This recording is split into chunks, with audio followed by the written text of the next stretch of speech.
Dear members of the International Society for the Empirical Study of Literature and Other Media.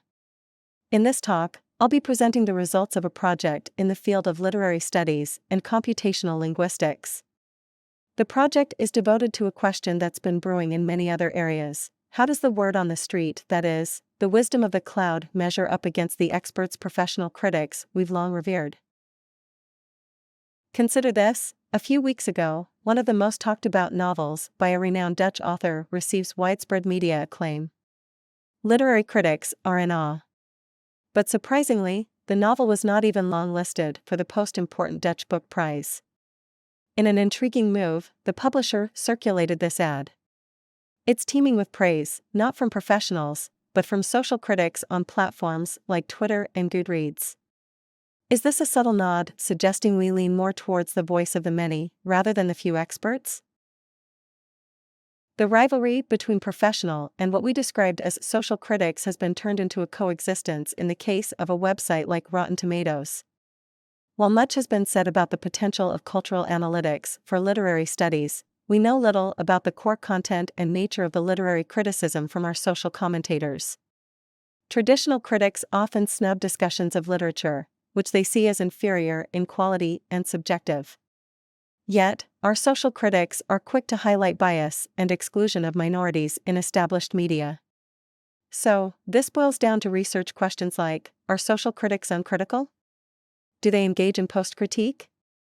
Who truly holds the reins of literary appraisal in our digital age? Our lens? Literary prizes and the vibrant Twitter universe from 2007 to 2017. A decade during which Twitter transformed from a niche platform for enthusiasts to the global pulse for live media dialogue. Now, we do not aim to unravel the enigma of literary quality or decipher why certain authors receive awards. Our quest? To spotlight the actual yardsticks used in online literary discussions and compare them with those of traditional critics. While social media enjoy a bad reputation for either flame wars or uncritical cheerleading by fans, we have been able to show that there is a much broader variety of topics and sentiment polarities. To start with, it turns out that social critics are more critical than professional critics, especially with regard to a range of aspects like formal properties of texts. In fact, this is hardly surprising, because professional critics can be quite harsh too. Especially, the Bachman Literary Prize has a reputation for dressing down authors on the spot. We express ourselves about a text that has no errors, that can be exactly as it is and can remain that way. He has merely one mistake that Fauser made. He should not have read this text in this location. He is not suitable for this competition. And one must clearly state the reason. Not because the text is good or less good or bad. That is not the reason. Here are also bad texts that are read. For the purposes of this short presentation, we will stick to this literary prize and to a number of salient results. In order to enable the automatic annotation of data, we trained two separate semi-supervised learning systems using data that we annotated manually. We created a separate model for German and English. Our system for text mining in German had to be built from scratch. Although there are more out-of-the-box options for English, this is not the case for German. Our system for text mining in German had to be built from scratch. Although there are more out-of-the-box options for English, this is not the case for German. This system achieved an overall macro F1 score of 0.58 as well as an F1 of 0.62 for beginning tag and of 0.53 for inside tag. Whilst these results may not appear particularly impressive at first glance, but the system's predictive accuracy is much higher in other areas that are central to our project. In comparison, the accuracy of the aspect category classification was very high, with an F1 score of 0.83 for the coarse-grained classification and 0.73 for the fine-grained classification, though this tends to vary between categories. Considering the high number of subcategories, these results are rather impressive. Finally, we also trained the system to predict the polarity. We did several experiments, looking only at the aspect embeddings versus taking an additional context window of 5 adjoining words in either direction of the aspect into account, as well as considering or disregarding ironic instances. The model using the additional context window and ignoring ironic instances proved to be most accurate, reaching an F1 score of 0.71. Not bad considering the complexity of the discourse. When we filter the data into aspects via aspect term extraction, it turns out that many more aspects are covered in the online communication than scholars have taken for granted so far. Especially, the extent to which formal criteria are involved is surprising. This chart shows which aspects are the most frequently discussed or mentioned in the respective datasets on Twitter and the jury reports, relative to the total number of utterances per year.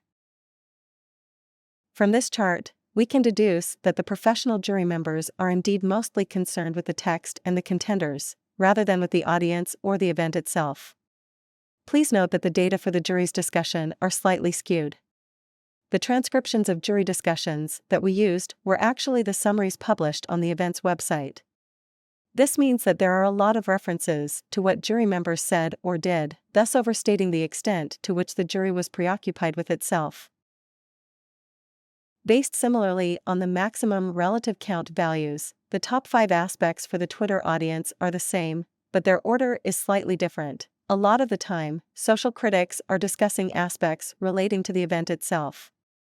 They are also giving a lot of attention to the contenders. This involves their physical appearance and their reading performance. Online critics shape their evaluation by agreeing or disagreeing with the jury members. But amidst all this, the text category takes a solid and secure third spot.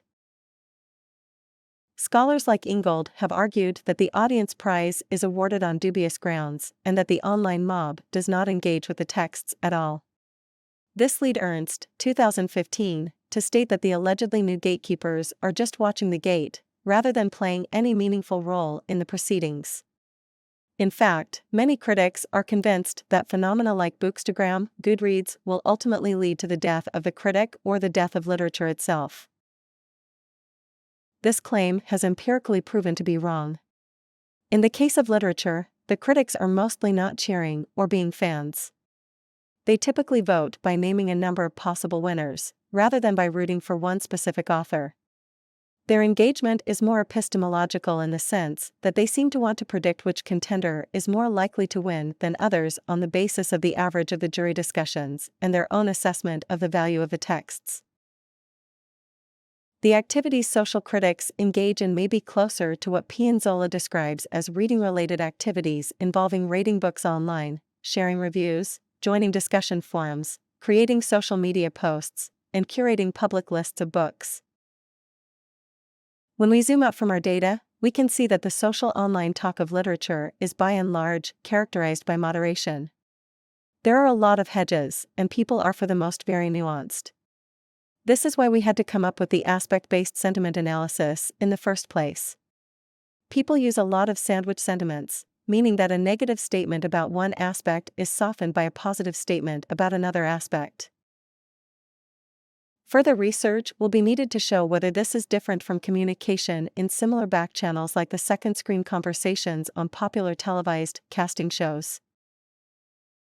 Thank you for your attention.